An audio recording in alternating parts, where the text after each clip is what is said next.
तो स्वागत है आपका मेरे YouTube चैनल पर। आज डायरेक्ट लेसन से शुरुआत करते हैं क्योंकि बहुत बकबक करनी पड़ेगी आज तो।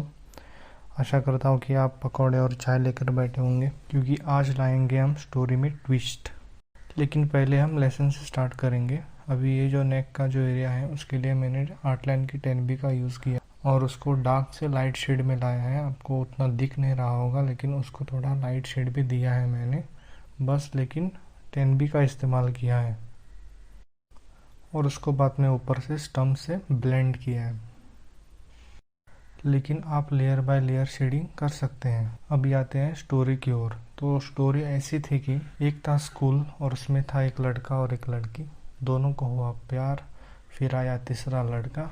आप इस लड़के की जगह पर एक लड़की को भी ऐड कर सकते हैं। आपको चाहिए जैसा मसाला मिर्च डाल सकते हैं, बस लव ट्रायंगल बनना चाहिए और कौन सा शेप नहीं बनाना है हमको। लेकिन फिर हुआ कहानी में ट्विस्ट और सब सेपरेट हो गए। ये तो हो गई जौहरी की स्टोरी, क्योंकि ऐसा सब जौहरी के स्कूल में होता है जिधर स्पोर्ट्स के नाम पे बॉडी दिखाते हैं और प्यार के नाम पे कुछ भी कर देते हैं। उनका तो रियल का स्कूल है, हमारा तो रियल वाला स्कूल था जिसमें स्टोरी भी रियल वाली थी। तो अब सुनेंगे द रियल स्टोरी। वैसे तो हम दोनों बहुत अच्छे दोस्त थे और टिल 5th स्टैंडर्ड तक, लेकिन 6th स्टैंडर्ड में अचानक से एक दिन हालात बदल गए, जज्बात बदल गए, सब कुछ बदल गया और दोस्ती दुश्मनी में बदल गई। इसकी माँ जो है वो टीचर है और 6th स्टैंडर्ड में हमारी क्लास टीचर भी थी। और 6th स्टैंडर्ड में मेरे को नेशनल कंपटीशन में सिलेक्ट किया था ड्राइंग में। तो मैं सुबह स्कूल में आता था और डायरेक्ट प्रैक्टिस के लिए आर्ट क्लास में जाता था। दिन भर में उधर ही रहता था, क्लास में रहता ही नहीं था। इसका फ़ायदा उठाते हुए एक लड़का और 2 लड़की ने मिलकर एक जौहरी वाली स्टोरी बनाई और हमारे क्लास टीचर को सुना दी। ये सब मेरे दोस्त ने मेरे को बताया जब मैं क्लास में वापस आया तब।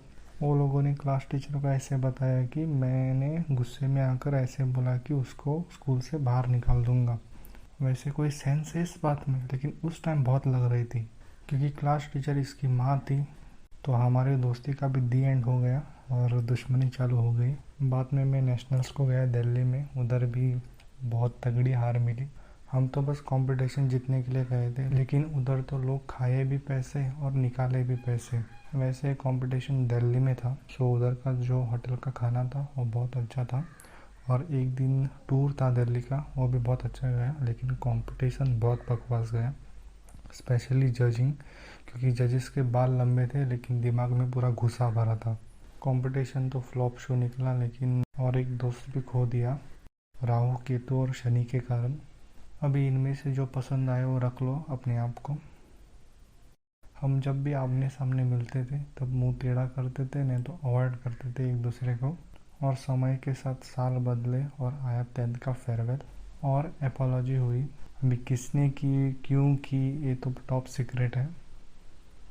फिर 2 साल हम मिले नहीं, हम डायरेक्ट मिले कॉलेज में और एक नया सिलसिला शुरू हुआ। बातचीत दोस्ती में बदलने लगी और अभी हम बहुत अच्छे दोस्त हैं।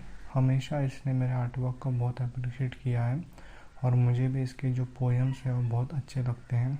लिंक दिया है डिस्क्रिप्शन में इसके पोएम के अकाउंट का, आप जाके देख सकते हैं, पढ़ सकते हैं। अगर अच्छा लगे तो लाइक कमेंट शेयर करके फॉलो भी कर सकते हैं। तो मोरल ऑफ द स्टोरी ये है कि दोस्ती करो लेकिन राहु केतु और शनि से दूर रहो। अगर यही स्टोरी मैं जौहरी को देता तो इसी स्टोरी का लव ट्रायंगल, रेक्टेंगल, पॉलीगॉन सब बन जाता और बॉडी बनानी पड़ती वो अलग। तो अभी आते हैं हम लेसन के ऊपर। तो इसने एक टी शर्ट और ऊपर से एक डेनिम है। जैसे कि मैंने आपको पहले ही बताया है, आपको रेफरेंस पिक में जो भी दिख रहा है आपको वैसे ही बनाना है। तो मैंने टी शर्ट में भी कुछ चेंज नहीं किया है उतना, जो उधर डिज़ाइन है वही डिज़ाइन मैंने रखे हैं टी शर्ट में। और जो शेडिंग है वो भी लेयर बाय लेयर शेडिंग किया है। मैंने HB और 4B स्टेडलर की यूज़ की है और 6B, 8B और 10B जो पेंसिल है। मोस्टली जो 10B मैंने यूज़ की है, लेकिन ये तीनों ग्रेड मैंने आर्टलाइन के यूज़ किए हैं। और हाईलाइट करने के लिए मैंने टॉम्बो मोनो 0 और शकुरा के जेल पेन का यूज़ किया है। लेकिन जो डेनिम का जो पार्ट है वो थोड़ा डिफ़िकल्ट है, क्योंकि रेफरेंस पिक में आपको टेक्सचर पता नहीं चलता डेनिम का, लेकिन आप जूम करोगे तो आपको पता चलेगा कि उसके ऊपर डायगोनल लाइंस हैं। तो मैंने भी वही डायगोनल्स लाइन ड्रॉ की है इस पार्ट के ऊपर। इधर भी मैंने layer by layer lines apply किया है। मैंने फर्स्ट जो पेंटल का मैकेनिकल पेंसिल है उससे डायगोनल लाइंस ड्रॉ की है। उसके बाद 4B स्टेडलर की यूज़ की है। उसके बाद 8B यूज़ की है स्टेडलर की। और जो फाइनल जो लाइंस है, जो डेनिम का लुक मेरे को देना था, उसके लिए मैंने 10B का यूज़ किया है और फाइन लाइंस दिए डायगोनल। वैसे ये डेनिम का पार्ट दिखने में तो इजी लगता है, लेकिन है नहीं, क्योंकि आपको वो एग्जैक्ट डेनिम का जो लुक है वो देना है इस पोर्ट्रेट में। तो थोड़ा डिफ़िकल्ट है। आपके पेंसिल पे कंट्रोल होना चाहिए ये पार्ट ड्रॉ करने के लिए। कि मैंने इस वाले पार्ट में 10B का इस्तेमाल किया है डायगोनल लाइंस ड्रॉ करने के लिए। वैसे दिख तो नहीं रहा कि 10B का इस्तेमाल हुआ है, लेकिन मैंने फाइन लाइंस दी है 10B की, क्योंकि ये डेनिम का लुक देने के लिए। जो आपको हाईलाइट दिख रही है इस वाले पार्ट में, वो मैंने टॉम्बो मोनो ज़ीरो से की है। जो मैंने नेशनल कंपटीशन के बारे में स्टोरी में बताया था, वैसे तो मैं विन डिज़र्व नहीं करता था, क्योंकि मेरे से भी बहुत सारे अच्छे और डिज़र्विंग आर्टिस्ट आए थे जम्मू कश्मीर से, केरला से, आसाम से। बहुत अच्छे आर्टिस्ट थे और उनका आर्ट भी बहुत अच्छा था, क्योंकि 6 स्टैंडर्ड में उनका आर्ट लेवल 10 के स्टैंडर्ड के बच्चों के जैसा था। मैं नहीं जीता उसका उतना गम नहीं है, लेकिन वो लोग भी नहीं जीता उसका बहुत बड़ा गम है, क्योंकि उसमें से एक बच्चे को शायद बोलना और सुनना नहीं आता था, लेकिन आर्ट वर्क इतना मस्त था। वो डिज़र्व करता था सेकंड नहीं तो थर्ड प्लेस, फर्स्ट प्लेस भी डिज़र्व कर सकता था, लेकिन उसको कुछ भी नहीं दिया। अगर यही मैं अपनी स्टोरी अगर जौहरी को सुना दूँ तो वो किसी एक स्ट्रगलिंग एक्टर को लेके मूवी बना देगा और स्टोरी में ऐसा मसाला और ट्विस्ट डालेगा कि वो खाने के बाद आप कंफ्यूज हो जाओगे कि सांस कहाँ से ले और पादे कहाँ से। इतने बड़े एल लग जाएंगे स्टोरी की। तो ये तो हो गई सब बकबक, भी करते हैं काम की बात। अब ये वाला आर्ट वर्क तो मेरा कमीशन वर्क था, लेकिन आप मेरा जो प्रीवियस आर्ट वर्क है आर्टिस्ट वर्जन ऑफ अल्ट्रासाउंड वो प्रैक्टिस कर सकते हैं। आपको मैंने पहले ही बताया है, आपको मेरी तरह ड्रॉ नहीं करना है, आपको आपकी तरह ड्रॉ करना है। अगर दो जुड़वा भी है तो उनमें भी थोड़ा तो डिफरेंस होता है, आपको वही डिफरेंस अपने आर्ट वर्क में लाना है। आप मेरी तरह मत बनाओ, आप खुद की स्टाइल से अपनी तरह बनाओ, वही आपकी पहचान बनेगा। अभी हेयर्स में भी सेम मैंने डायरेक्ट 10B का यूज़ किया है, लेकिन अगर आप बिगिनर हो तो आप लेयर बाय लेयर शेडिंग कर सकते हैं। आप डायरेक्ट 4B, 6B, 8B और 10B ऐसे लेयर बाय लेयर शेडिंग कर सकते हैं, लेकिन मैंने इधर डायरेक्ट 10B का यूज़ किया है। अभी इधर आपको जैसे बाल रेफरेंस पिक में दिख रहे हैं वैसे ही आपको कर्व्स देने हैं 10B से डायरेक्ट। फर्स्ट लेयर आपको ब्लेंड करना है, उसके बाद का आपको लेयर ब्लेंड करने की ज़रूरत नहीं है। बस इस पार्ट में मैंने यही किया है, जैसे बाल उधर दिख रहे हैं मैंने उसी डायरेक्शन में 10B के पेंसिल को घुमाया है।